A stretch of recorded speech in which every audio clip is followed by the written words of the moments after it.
ಸಚಿವ ಜಮೀರ್ ಇಲಾಖೆಯಲ್ಲಿ ಬ್ರಹ್ಮಾಂಡ ಭ್ರಷ್ಟಾಚಾರ ನಡೆದಿದೆ. ಸಿಟಿ ರವಿ. ವಸತಿ ಸಚಿವ ಜಮೀರ್ ಅಹಮದ್ ಖಾನ್ ಅವರ ಇಲಾಖೆಯಲ್ಲಿ ಬ್ರಹ್ಮಾಂಡ ಭ್ರಷ್ಟಾಚಾರ ನಡೆದಿದೆ ಎಂದು ಬಿಜೆಪಿ ಎಂಎಲ್ಸಿ ಸಿಟಿ ರವಿ ಅವರು ಗಂಭೀರವಾಗಿ ಆರೋಪಿಸಿದರು.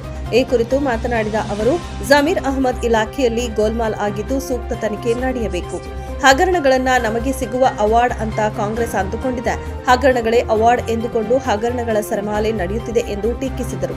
ಸಿಎಂ ಸಿದ್ದರಾಮಯ್ಯ ಅವರ ವಿರುದ್ಧದ ಮೂಡಾ ಹಗರಣ, ವಾಲ್ಮೀಕಿ ಹಗರಣ ಇದೆಲ್ಲವೂ ಕಾಂಗ್ರೆಸ್ಗೆ ಸಿಕ್ಕ ಪ್ರಶಸ್ತಿನಾ ಎಂದು ರವಿ ಅವರು ಪ್ರಶ್ನಿಸಿದ್ದಾರೆ. ಈ ಸರ್ಕಾರದಲ್ಲಿ ಬರೀ ಹಗರಣವೇ ಆಗಿದೆ. ಇನ್ನು ಸ್ವಲ್ಪ ದಿನದಲ್ಲಿ 100% ಭ್ರಷ್ಟಾಚಾರ ಸರ್ಕಾರ ಆಗುತ್ತದೆ ಎಂದು ಕುಟುಕಿದರು. ಕನ್ನಡ ಭಾಷೆಯು ತಮಿಳಿನಿಂದಲೇ ಹುಟ್ಟಿದ್ದು ಎಂಬ ನಟ ಕಮಲ್ ಹಾಸನ್ ವಿವಾದದ ವಿಚಾರವಾಗಿ ಇದೇ ವೇಳೆ ಪ್ರತಿಕ್ರಿಯೆ ನೀಡಿದ ಅವರು, ಕಮಲ್ ಹಾಸನ್ ಹೇಳಿದ ತಕ್ಷಣ ಅಪ್ಪ ಮಗ ಆಗಲ್ಲ, ಮಗ ಅಪ್ಪ ಆಗಲ್ಲ. ಕನ್ನಡಕ್ಕೆ ಸಾವಿರಾರು ವರ್ಷಗಳ ಇತಿಹಾಸ ಇದೆ. ಕೆಲವರು ವಿಷಯಾಂತರ ಮಾಡಿ ರಾಜಕೀಯವಾಗಿ ಮುನ್ನೆಲೆಗೆ ಬಿಡುತ್ತಾರೆ. ಕಮಲ್ ಹಾಸನ್ ನಟ, ರಾಜಕಾರಣಿ, ಆದ್ರೆ ಭಾಷಾ ತಜ್ಞ ಅಲ್ಲ. ಕನ್ನಡದ ಬಗ್ಗೆ ತಿಳಿದು ಮಾತನಾಡಲಿ ಎಂದು ವಾಗ್ದಾಳಿ ನಡೆಸಿದರು.